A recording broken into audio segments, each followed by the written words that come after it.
Saudi আরব সম্পর্কে কম বেশি আমরা সবাই জানি, তবে সাম্প্রতিক সময়ে দেশটিতে এক অদ্ভুত ঘটনা ঘটছে। আপনি যদি গবেষণা বা অনুসন্ধান চালিয়ে দেখেন তাহলে দেখতে পাবেন সৌদি আরব আসলেই একটি মজার দেশ।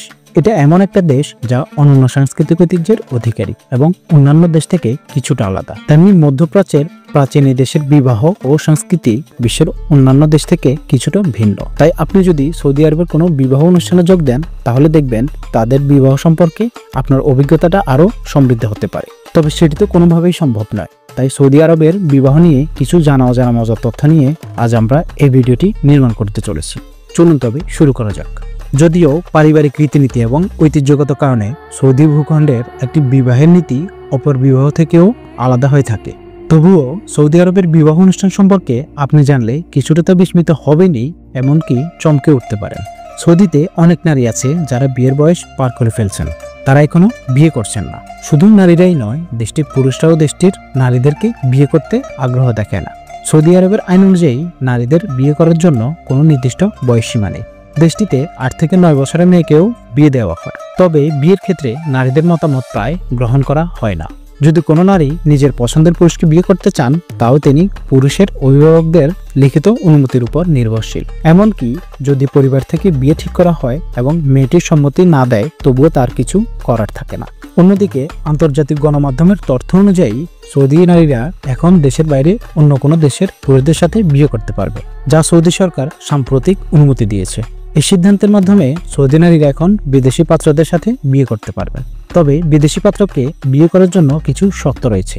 এদিকে আরও একটি জটিলতা হলো, অনেক সৌদিয়ান পরিবার তাদের মেয়েদের নিজ গোত্র ছাড়া অন্য গোত্রের পুরুষদের সাথে বিয়ে দিতে চান না, যা তাদের সামাজিক নিয়মাবলী এবং ঐতিহ্যের সাথে কিছুটা সাংঘর্ষিক। এদিকে সৌদি পুরুষরা কেন সৌদি নারীদেরকে বিয়ে করতে ভয় পাচ্ছে, এর পেছনে মোট 46টি কারণ রয়েছে। তবে অন্যতম প্রধান কারণ হচ্ছে স্ত্রীকে যে মোহরানার টাকা দিতে হবে সে টাকা জোগাড় করতে না পারা। সরকারের নির্ধারিত মোটা অঙ্কের মোহরানা সৌদি যুবকদের জন্য একটি বড় বোঝা হয়ে দাঁড়িয়েছে। তাই অনেক সৌদি পুরুষ বিদেশি পাত্রীকে বিয়ে করার সিদ্ধান্ত নিচ্ছেন। এছাড়া বিয়ের অতিরিক্ত খরচও বেড়ে গেছে, যা বর্তমানে প্রায় 2 লক্ষ রিয়ালে পৌঁছেছে। সব মিলিয়ে সৌদি নারীরা এবং পুরুষেরা এখন সামাজিক ও অর্থনৈতিক কারণে নিজেদের মধ্যে বিয়ে করতে আগ্রহী হচ্ছেন না। সৌদি আরবে একটি বিবাহ 1 সপ্তাহ বা তার বেশি কিছু সময়ের মধ্যে অনুষ্ঠিত হতে পারে না। সৌদি আরবের বিয়ের পরিকল্পনার জন্য কমপক্ষে 3 মাস সময় প্রয়োজন হয়। তবে আশ্চর্যজনক বিষয় হচ্ছে, কয়েক মাস ধরে পরিকল্পনা করা ইভেন্টটি শেষ হয় মাত্র কয়েক ঘন্টায়, বিশেষত একটা লেডিস পার্টির মাধ্যমে, যেখানে বিয়ের কনে নিষ্ক্রিয় হয়ে বসে থাকে এবং সবার কাছ থেকে প্রচুর পরিমাণে শুভেচ্ছা গ্রহণ করে। সৌদি আরবের বিবাহ সম্বন্ধে একটা ধারণা প্রচলিত আছে যে দেশটির সব বিবাহতেই প্রচুর পরিমাণে খরচ করা হয়ে থাকে এবং ব্যাপক জাঁকজমকপূর্ণ হয়। কথাটা অনেকাংশে সত্য হলেও সেখানে কিছু সংখ্যক সাধারণ মানের বিবাহও অনুষ্ঠিত হয়, যেসব বিবাহ হোটেল বা বাড়িতে সাজসজ্জা করে এবং অল্প সংখ্যক অতিথি আপ্যায়নের মাধ্যমে অনুষ্ঠিত হয়। আপনি যদি সত্যিই কোনো বিয়েতে নাচের বিষয়টা সামনে আনতে চান, তাহলে আপনাকে অবশ্যই প্রবীণদের চলে যাওয়া পর্যন্ত অপেক্ষা করতে হবে। অর্থাৎ বড়রা চলে গেলেই আপনি নাচ গান বা পার্টি করতে পারবেন।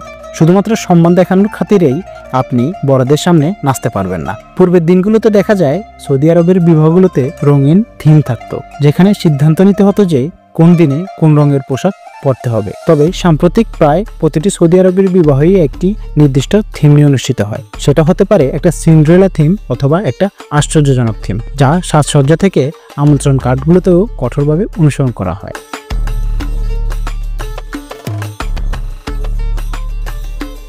এই একটি কারণেই সৌদি আরবের অনেক পুরুষ ও মহিলা বর্তমানে বিয়ে করতে পারছেন না।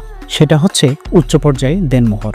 দেনমোহর হলো বিয়ের সময় স্ত্রীকে দেওয়া এক প্রকার উপহার। বিবাহ শুরু হওয়ার আগে এটা নিয়ে চলে ব্যাপক দর কষাকষি, যার ফলে এটা সৌদি রিয়ালে 5,000 থেকে 5 লাখ পর্যন্ত ধার্য করা হয়। পশ্চিমা বিশ্বে এবং এশিয়ার বিয়েতে দেখা যায় কনে তার পরিবারের বহু সংখ্যক সদস্যের সঙ্গে পায়ে হেঁটে বা কোলে চড়ে আসেন, কিন্তু সৌদি আরবের বিষয়টি একেবারে ভিন্ন।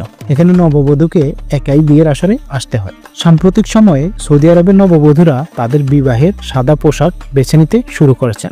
দেশটির ঐতিহ্যবাহী সোনালী ও লাল পোশাকের পরিবর্তে এখন বর্তমানে নববধূরা সাদা পোশাক বেশি পরে থাকেন। আমরা সবাই জানি যে সৌদি আরবে কনেকে অবশ্যই তার হাত ও পায়ে মেহেদি থাকতে হয়। অতীতে দেশটির নববধূরা তাদের হাতের তালুতে এবং পায়ে ভরাট করে মেহেদি ব্যবহার করত, যা ছিল তাদের ঐতিহ্যবাহী ডিজাইন। কিন্তু বর্তমানে সেখানে ভারতীয় এবং মরক্কান ডিজাইনগুলো স্থান করে নিয়েছে, যা অতি সিদ্ধ এবং ফ্যাশনে বৈচিত্র্য এনেছে।